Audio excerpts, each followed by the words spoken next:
Yes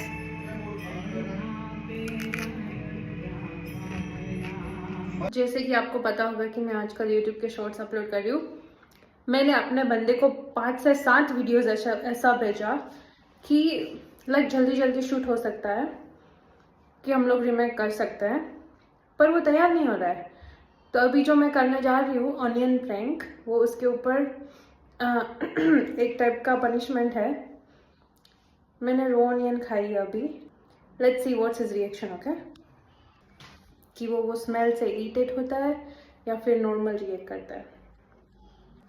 और ये बंदा ये चीज डिजर्व करता है।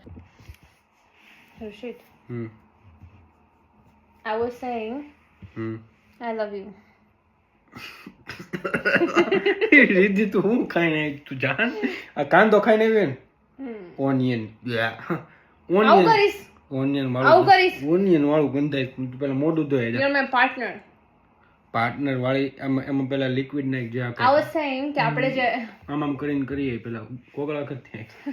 I was saying રીધી તું બહુ I was saying બોલ देखा બોલ બોલ કે આપણે હમણાં જે બિઝનેસ આઈડિયા વિચારતા હતા